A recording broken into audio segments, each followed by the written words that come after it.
definisi ya. Menurut kakak-kakak dan abang-abang, kekerasan seksual itu apa?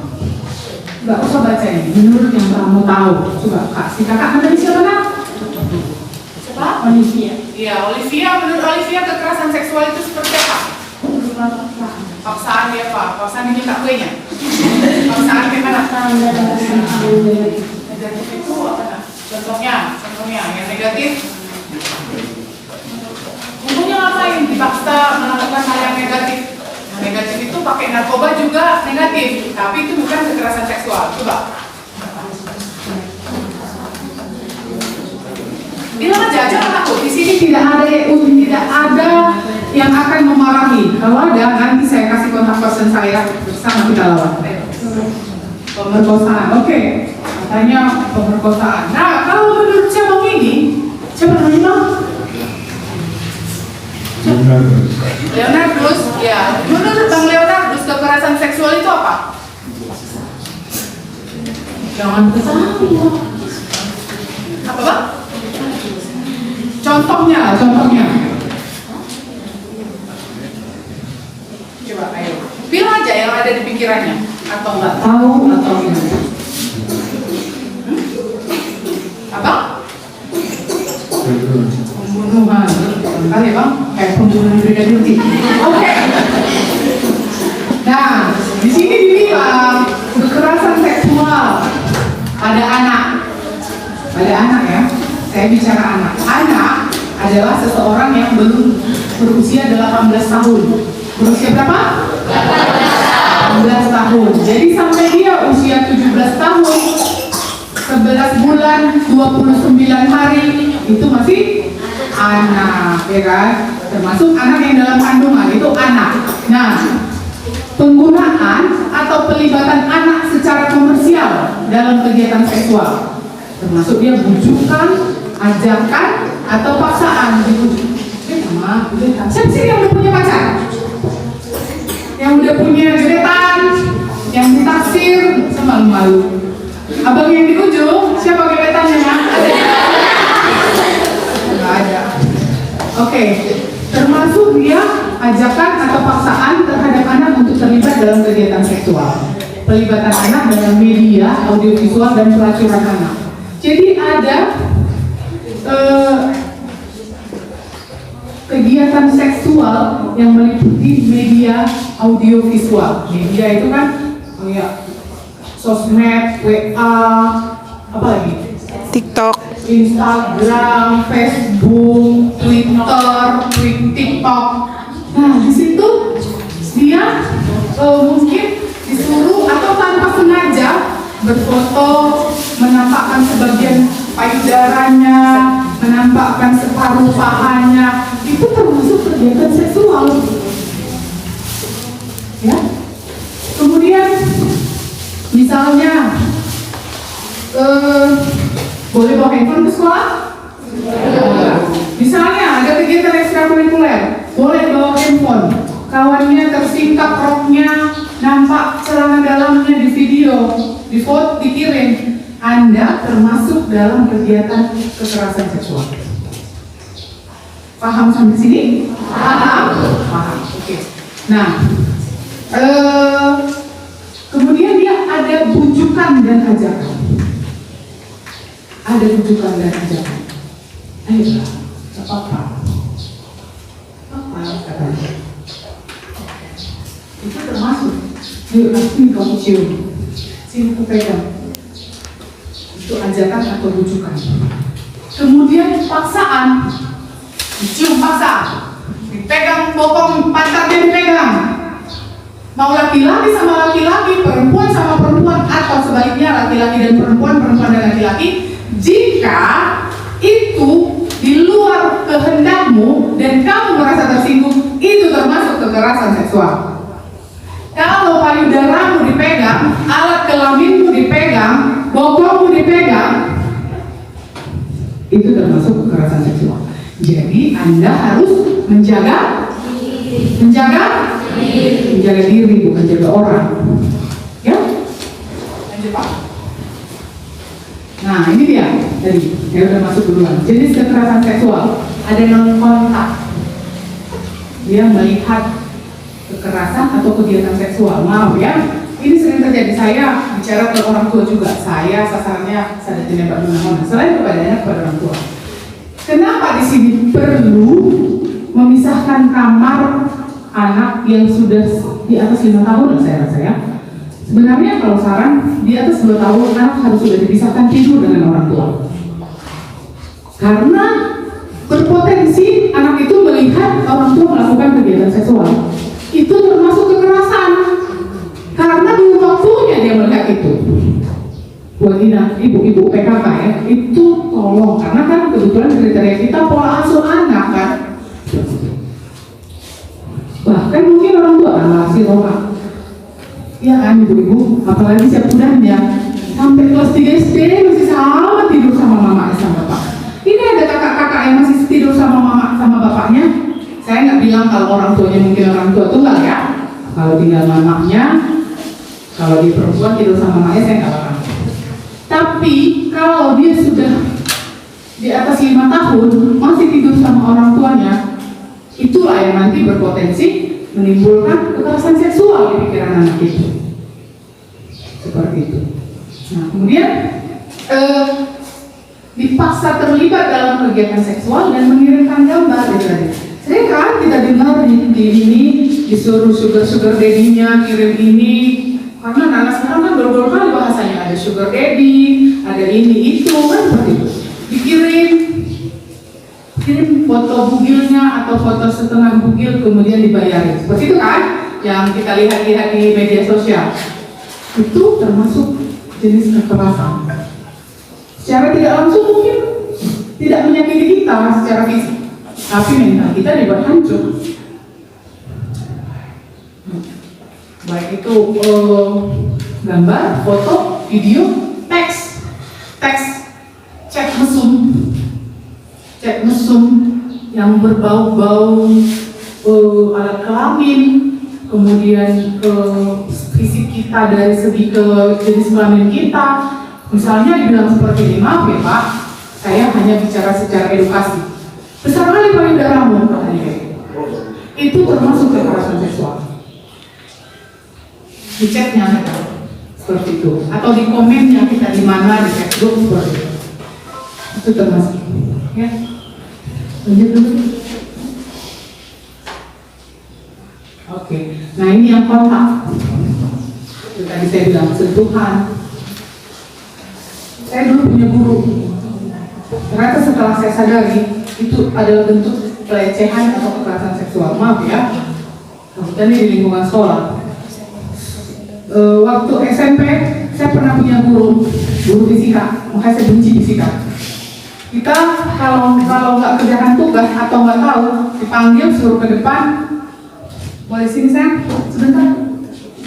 Punggung kita dielus-elus, terus tali bra kita dicabut, ditarik. Bagi dia itu mungkin sesuatu hal yang lucu, tapi itu adalah pelecehan, bentuk pelecehan dan kekerasan seksual. Jangan mau. Kalau ada bapak ibu gurunya yang berani seperti itu, lapor ke guru BK, lapor ke orang tua, ya. Jangan takut, ya. Oke, sudah. Saya pergi satu-satu ya.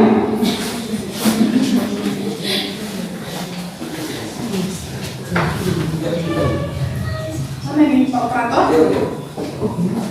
Ini kalau operatornya apa? Saya kira Pak. Oke, lanjut.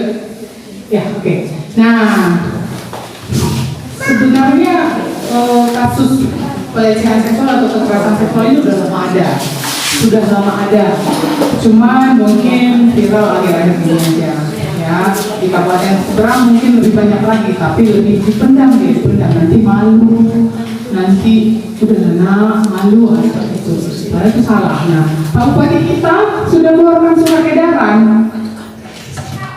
yang melakukan tentang pencegahan kekerasan seksual terhadap anak.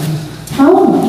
Kalau pelakunya, kalau dia melakukan itu gitu, setiap orang yang melakukan kekerasan seksual terhadap anak, dia hukumannya paling sedikit 5 tahun.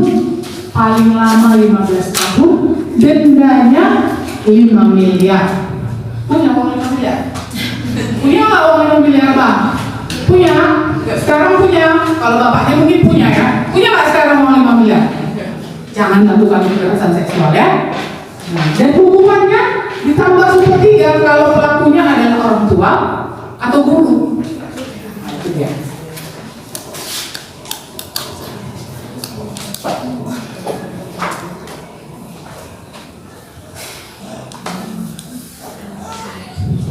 Apa yang bisa kita lakukan untuk upaya pencegahan supaya kita nggak mengalami kekerasan seksual?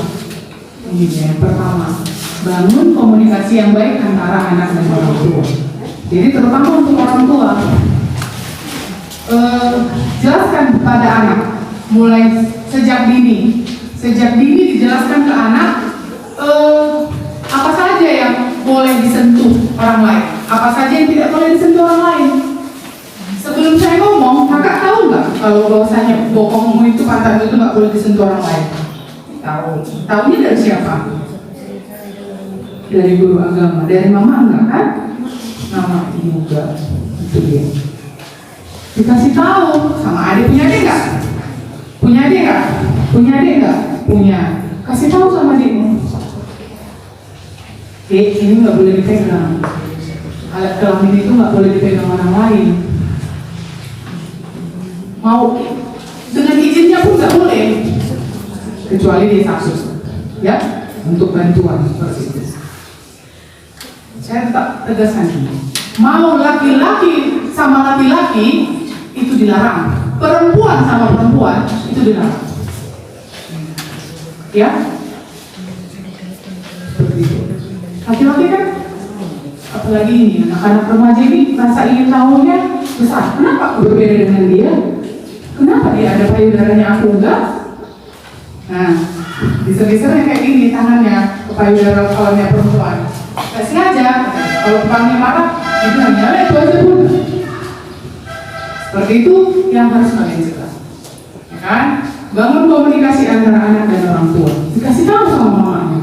Atau kalau yang laki-laki dikasih tahu sama bapaknya, Pak, aku kayak gini lah, aku udah mimpi basah. Pernah nggak diceritakan itu sama bapaknya? Bang? Ada yang belum mimpi basah di sini? Ada? Iya, nggak ada laki-laki di sini. Ada yang sudah pernah mimpi basah? Belum. Ada yang sudah pernah mimpi basah? Nah, itu dia, malu kan? Karena tidak pernah dikomunikasikan. Padahal itu harus dikomunikasikan supaya anaknya nggak tanya-tanya dari internet, nggak tengok pornografi dari internet. Apalagi di salah kayak buruk kan? Itulah yang pelan-pelan harus kita ubah, pelan-pelan kita ubah. Tapi pasti, si kakak di sini ada yang sudah, masih ada yang belum menstruasi? Masih? Ada yang belum menstruasi? Ada? Ada belum? Nah, kelas berapa umurnya sekarang berapa? 13. Kamu kelas berapa? 13. Berapa ke sekolah? Enggak tahu.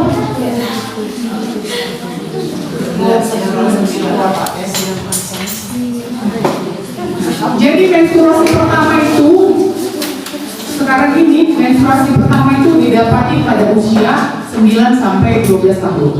Jadi nanti kalau sampai usia 15 tahun dia menstruasi, kasih tahu, "Ma, aku belum haid loh, Ma. Kayak mana ini? Ayo dulu kita berobat." Harus seperti itu. Ya, karena itu normal, itu sesuatu yang normal. Itu yang harus kakak-kakak ketahui. Kenali dirimu, makanya tadi kan itu bilang, tak kenal maka tak sayang. Kalau kamu tidak kenali dirimu, maka kamu tidak sayang ke dirimu kan? Kan seperti itu kan? Kenali dirimu, makanya kita sayang. Nah, setelah kita kenali diri, sayang diri dengan cara menjaga diri. Saya nggak larang pecicilan atau apa, itu ciri aktivitas anak perempuan remaja. Saya juga dulu mengalami seperti itu. Tapi harus tetap dijaga diri, tetap dikomunikasikan dengan orang tuanya. Saya rasa orang tua sekarang tidak seperti orang tua kami dulu yang dilihatin gini kita langsung ketakutan.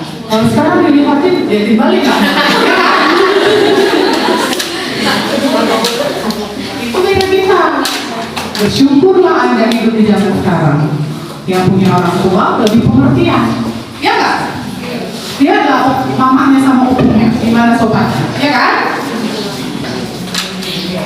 Nah kemudian optimalkan peran sekolah. Nah ada bapak ibu guru kan di sini?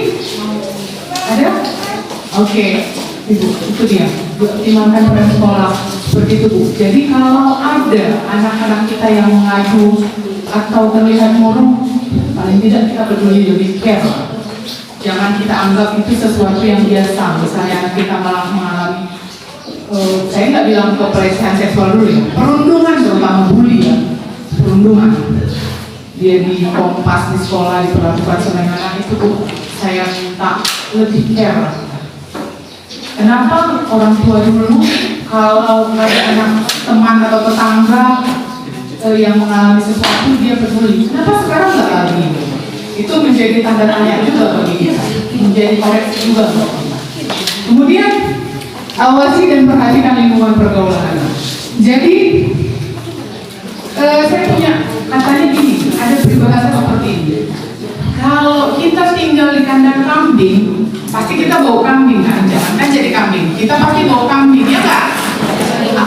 Kalau kita kasih, siapa di sini yang punya apa? Ternak babi. Kalau kalian tinggal ikan, wah di pinahan dulu kita kan? Iya nggak? Atau jadi wangi tempe kita, atau jadi wangi ikan asin, enggak kan? Jadi kalau ngasih ternak itu kan? Nah seperti itu dia. Itu lingkungannya kalau di lingkungan kandang ternak. Makanya lingkungan itu paling banyak mempengaruhi kita. Mau jadi apa kita? Oh nanti mau jadi apa bang? Udah besar? Enggak tahu ya. Saya nggak gadis lagi loh, mau GR. Mau jadi apa nak? Jadi tentara. Kalau mau jadi tentara, pasti harus latihan, nggak merokok, iya kan? Rajin belajar. Atau kalau mau jadi tentara, saya harus berkursus berenang, latihan lari, gitu kan? Bukan latihan menjahit saya kan? Seperti itu kan kira-kira. Kalau lingkungan kita itu membentuk kita mau akan jadi apa? Kalau mau jadi artis, bergaul dengan artis. Jangan bergaul dengan chef. Nggak ada ceritanya kan kayak gitu. Kalau mau jadi chef, rajin-rajin buka YouTube konten masak. Jangan buka YouTube konten apa namanya? Game. Konten game, bukan mau jadi gamer kan? Seperti itu kira-kira. Jadi pilih-pilih, pandai-pandai lah memilih kawan. Udah tahu kawan yang merokok, apa namanya? Diikutin. Alasannya apa? Ada tuh. Ini demor-domannya. Jangan. Ingat, kamu tidak akan bisa merubah yang negatif kalau tenagamu itu cuma kamu. Kamu punya circle, suka ngejulitin orang, masuklah ke dalam. 2 hari lagi lebih hebat kau menjuliti daripada mereka. Ingat, makanya saya bilang pintar-pintarlah memilih teman, pintar-pintarlah memilih tontonan, pintar-pintarlah melihat apa yang kamu pilih. Kamu sudah menyayangi diri, maka kamu akan mampu untuk menjaga diri. Ingat itu. Nanti pasti akan ngomong iya, benar juga yang dibilang si ibu yang kemarin. Nah, kemudian kalau terjadi bila kekerasan seksual pada anak, lapor. Berani nggak? Berani nggak? Ya, harus berani. Lapornya bukan harus ke polisi. Nanti saya kasih tahu lapor kemana. Lapor pertama kepada orang tua atau orang terdekat, kepada guru, Pak Kepala Desa juga boleh, Sekdes ini juga boleh. Ya. Ini saya tampilkan juga peran pemerintah desa dan masyarakat. Apa sih yang harus kita lakukan supaya ini loh kekerasan seksual ini muncul sebenarnya bukan karena ada keinginan atau mungkin bisa jadi karena ketidaktahuan anak itu juga. Optimalkan kegiatan desa yang melibatkan anak dan remaja. Sering-seringlah buat pertandingan voli di sini Pak, buat pertandingan menari. Dia pokoknya semua anak yang terlibat, murah meriah dan happy.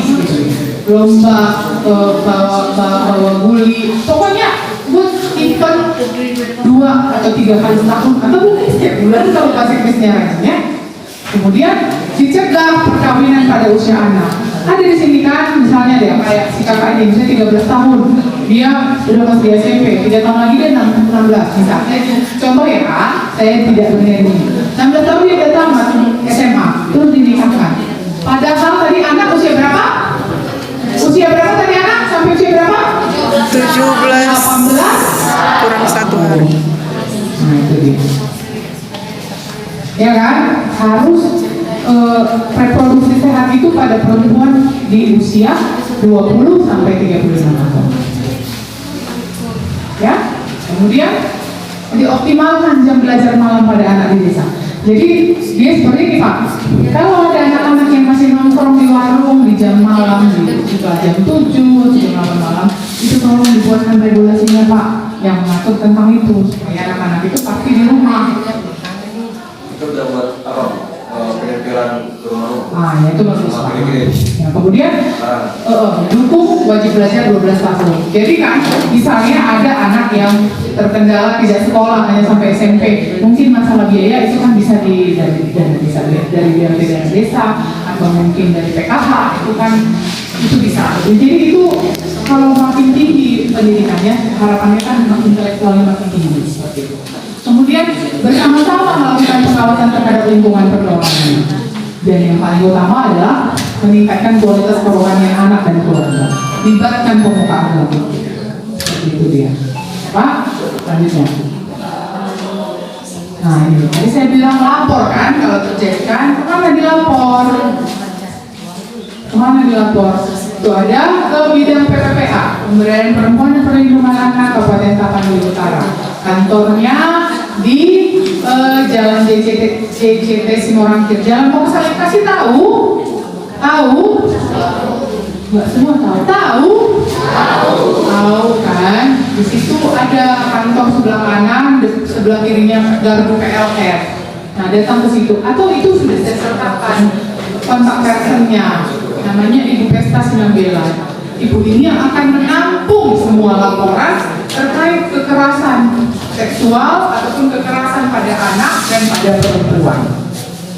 Kemudian ada Komisi Perlindungan Anak Indonesia Daerah Tapanuli Utara, namanya Pak Fendi Sultan Tobing.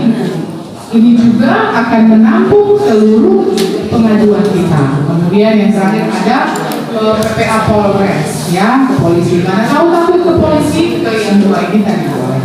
Oke, selanjutnya ingat, bersama kita bisa untuk menghentikan kekerasan. Kalau cuma saya sendiri, saya nggak akan bisa. Tapi bersama-sama kita bisa. Anak-anak sebagai pelopor dan pelapor, orang tua sebagai pemimpin. Ya kan? Oke, ada yang mau ditanya? Bahwasanya dia dilakukan mendapat perlakuan kekerasan seksual terhadap dirinya. Ada yang pernah? Ada? Tidak, begitu mana ya. Dan semoga tidak terjadi di kampung kita ini. Bersama kita bisa tegak stop kekerasan terhadap anak. Peduli sama kawannya, peduli sama dirinya sendiri.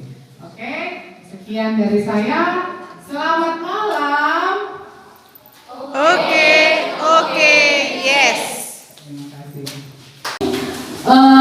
Ibu mau menjelaskan terkait narkoba, ya, narkoba. Mungkin halaman berikutnya, Pak. Tadi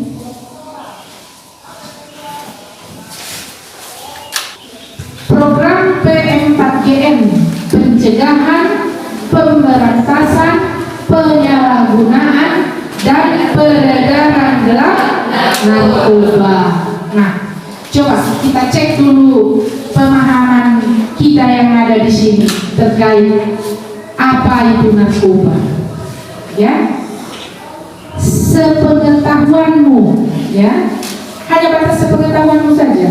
Terlepas benar apa enggak itu tidak jadi persoalan. Kira-kira menurutmu narkoba itu apa? Ya, obat penenang. Oke, yang lain. Ekstasi, yang lain. Lagi. Apa yang kau pikirkan ketika kamu mendengar kata narkoba? Coba ya. Obat-obatan terlarang. Semua yang kau sampaikan itu betul. Ya. Betul. Itu semuanya masuk ke kategori narkotika. Ya. Paham akan jenis narkoba. Tadi sudah disampaikan ada ekstasi, ada ganja. Nanti kita akan lihat satu persatu. Ya, itu jenis-jenisnya yang ada. Ya. Sadar dampak penggunaan narkoba.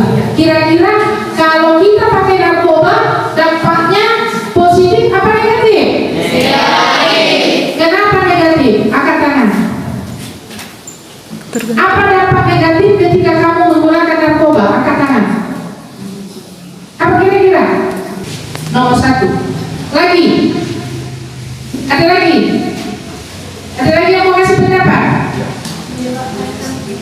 Dapat menyebabkan penyakit-penyakit yang lain. Oke, very good. Yang lain? Dapat menghilangkan kesadaran. Ya, luar biasa. Apa lagi? Apa lagi? Yang paling mengerikan dari dampak menggunakan narkoba apa? Iya, boleh mencelakai diri sendiri, bahkan boleh RIP. Ada RIP. Rest in peace. Mate. Lo asal. Iya kan? Lo asal dong, ujung-ujungnya mate. Terjadi overdosis berlebihan penggunaan. Ya? Kemudian terampil. Ini yang mau kami tanamkan untuk kalian semua yang ada di sini, khususnya anak-anak kita ini ya. Terampil mengatakan tidak pada narkoba. Ya, inilah yang kami inginkan. Omani harapan ni sudah ada dua-dua naruh di video. Kami sudah menginginkan anak-anak kami jangan sampai. Soalnya di rumah kami sejauh ya perempuan. Bahkan dari data yang kami peroleh dari BNN, ya, Badan Narkotika Nasional, ya, yang terlibat dalam kasus narkoba itu lebih banyak kaum perempuan. Karena apa? Kaum perempuan sekarang digunakan oleh para mafia narkoba sebagai pengedar. Wacana ibu, isi doa tunai. Eca, di dokter patu si Eca, taruh jolo on tu san, nena. Rosi Eca dia tidak tahu isinya apa, ya kan? Alai kalau menuju rohana, iya, cep, sahat juga itu belum apa-apa. Marsogok naik musik, Eca, adong di sana bayar, taruh jutusan, boleh apa upah, nena, boleh apa 50.000, 50.000, orang mana usia notusan 50.000, si udah nonton dong, intai. Oleh disuruh apa memang harus sigaret, jadi tinggal tahe 2.000, sehari 2.000, ya, apa 50.000, sudah nonton taruh, aman, langsung saya bagi guna, Eca, bapak malu dong,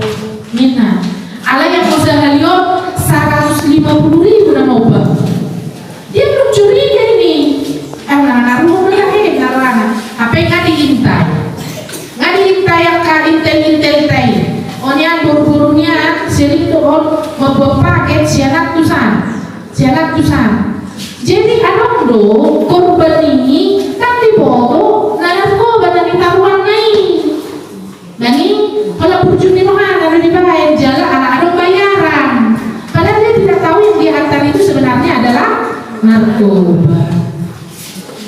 Selain itu anak-anak, Hamis yang Badan Kesbang selalu melakukan sosialisasi narkoba terhadap para kaum ibu.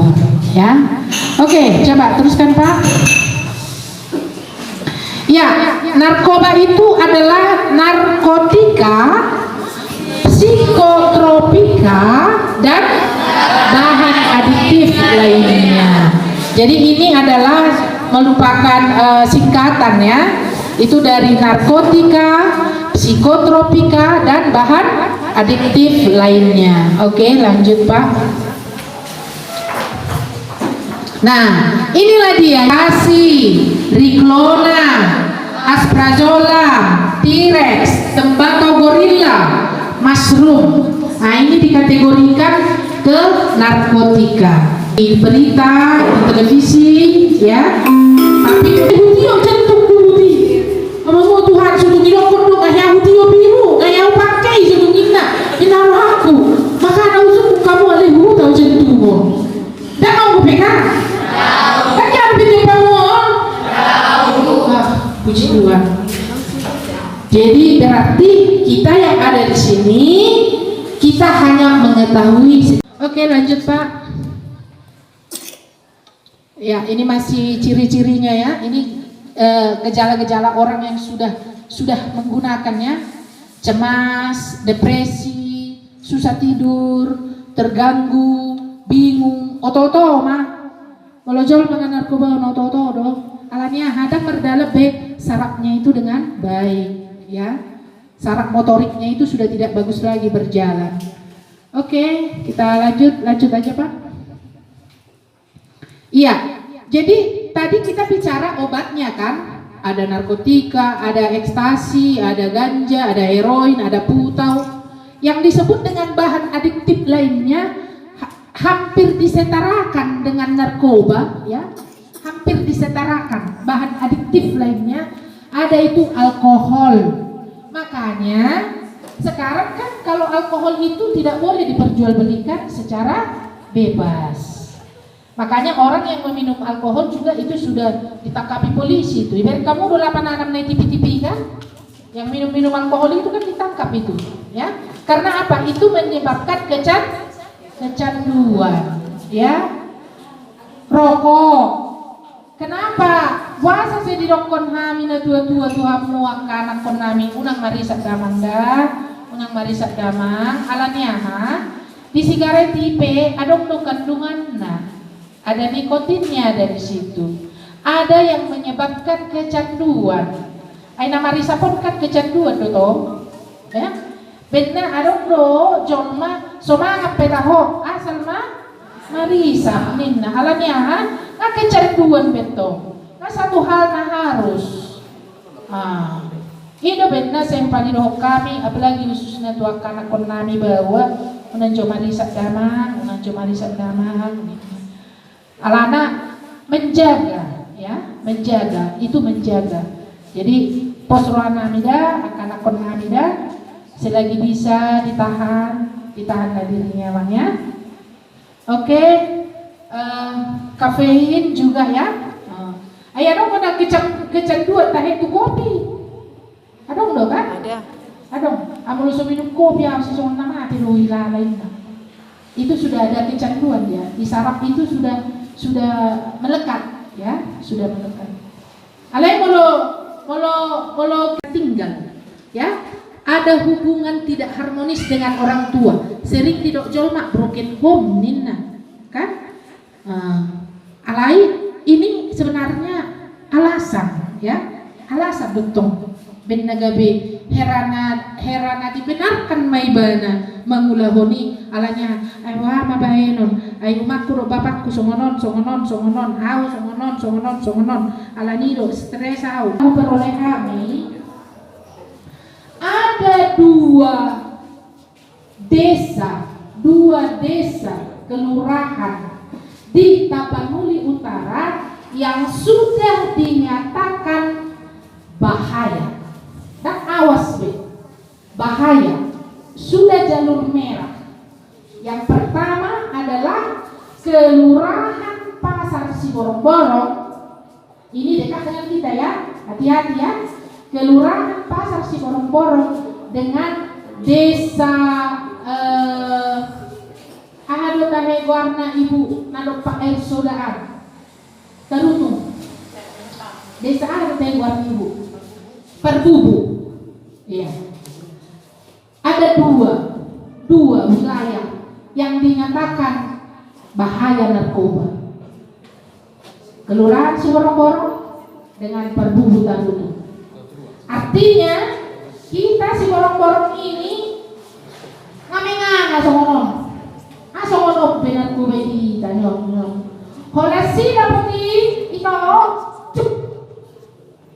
Sila poti cuk. Faktor rawan narkoba. Kita sangat-sangat rawan Siborong-Borong ya. Jadi panggilan nami Tuhan muna akan nami pintar-pintar ya mak, jaga diri baik-baik. Molo hera-hera adong di monoho di si padao di Linda, padao di Lin unang siapa jono padao molo adong di balik kamu di sekitarmu ada mencurigakan ya, boleh sampaikan ke Pak Kepala Desa pun bisa, ke Pak Sekcap pun bisa, ke Pak Camat pun bisa, ke kamu juga bisa ya, kalau ada yang kira-kira mencurigakannya.